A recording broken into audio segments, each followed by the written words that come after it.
Bem-vindo a bordo! Eu sou o Cláudio Luquezzi e estamos aqui em Asas e Histórias, o seu programa de aviação na terra de Santos Dumont.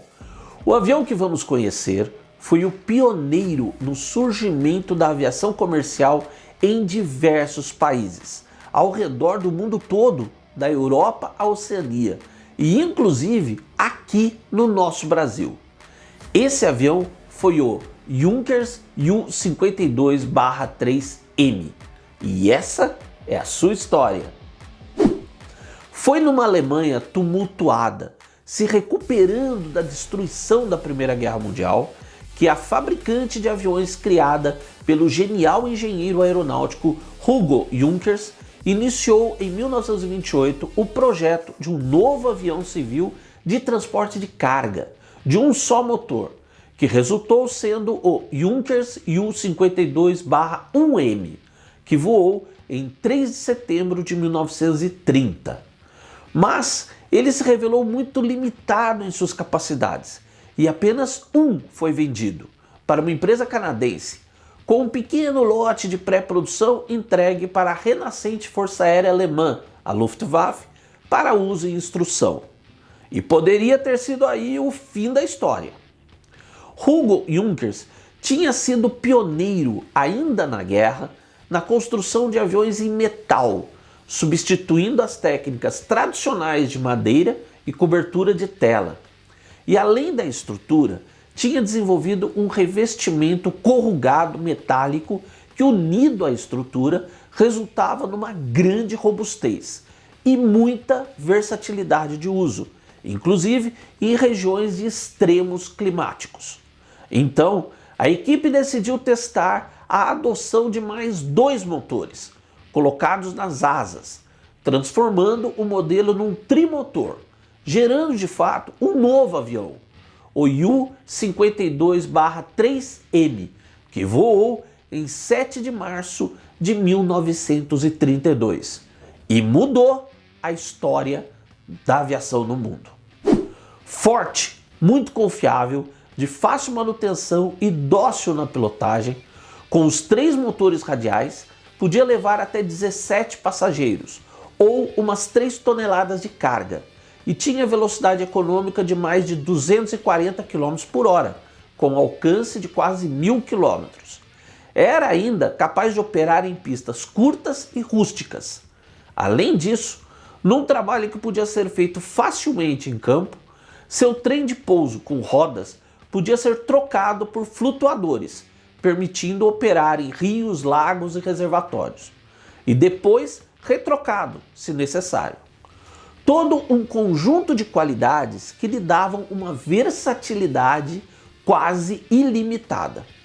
E ele chegou no mercado no momento em que, como forma de incentivar a sua indústria aeronáutica, contornando as proibições impostas pelo Tratado de Paz do fim da Primeira Guerra Mundial, o governo alemão vinha promovendo missões comerciais para a venda de aviões no estrangeiro, em negociações com autoridades e empresários locais, muitos de origem alemã, que resultaram na criação das primeiras companhias aéreas em diversos países.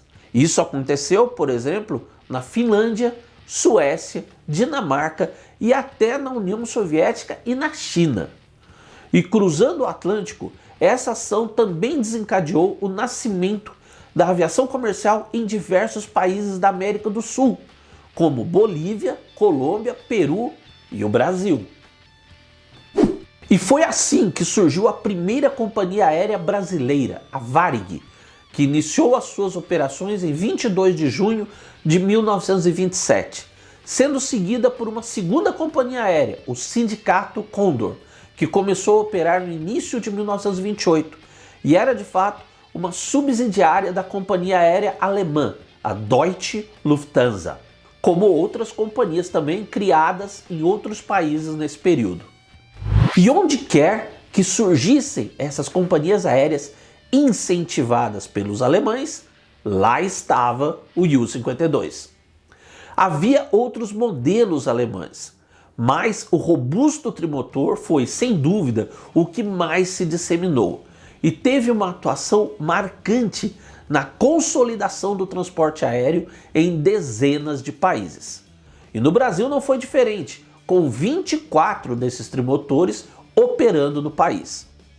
Os primeiros chegaram em 1933 para o Sindicato Condor, que teve a maior frota do modelo, 16 aeronaves registradas.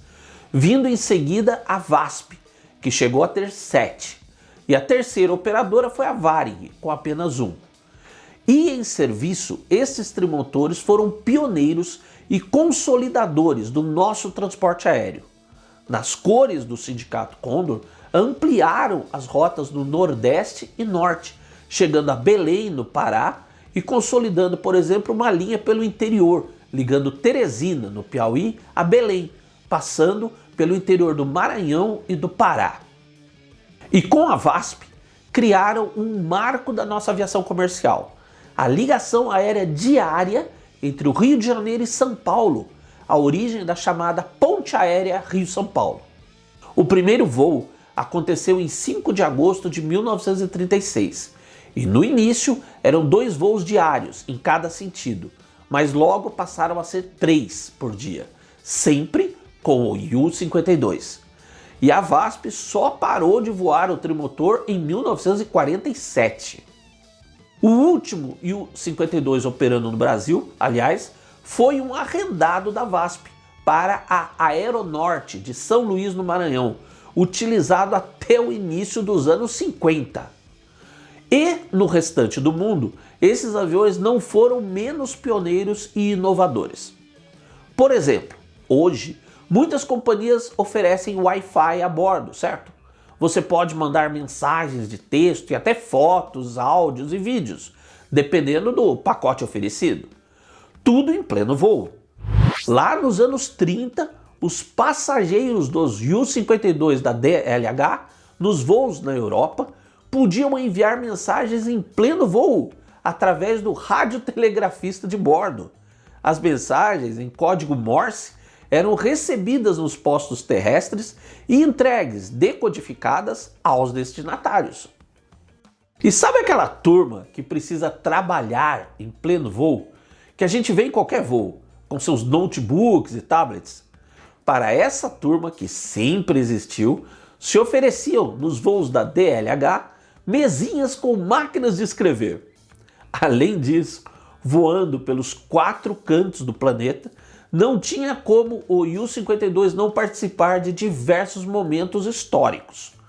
E um dos mais notórios foi em dezembro de 1936, quando o líder revolucionário chinês Chiang Kai-shek foi feito prisioneiro por nacionalistas rivais em Xi'an e só foi libertado mediante o pagamento de um vultoso resgate, levado por um Iu-52 abarrotado de fardos de dinheiro, que depois de descarregado, decolou levando o Chiang Kai-shek em segurança. Era um dos 3 Iu-52 operados pela Eurásia, uma subsidiária da DLH com o governo chinês. Ao todo, quase 5.000 foram construídos, e não só na Alemanha, mas também na França e na Espanha, onde os últimos saíram de fábrica em 1951, e a Força Aérea Espanhola ainda operou o modelo até os anos 70. Felizmente, hoje ainda existem 2 exemplares restaurados e voando, um na França e um nos Estados Unidos, mas tem mais umas dezenas preservados em museus e coleções em diversos países. Iu-52, o avião que abriu o transporte aéreo para o mundo. Obrigado por estar a bordo conosco em Asas e Histórias, porque pensar faz bem. Um forte abraço e até o próximo voo.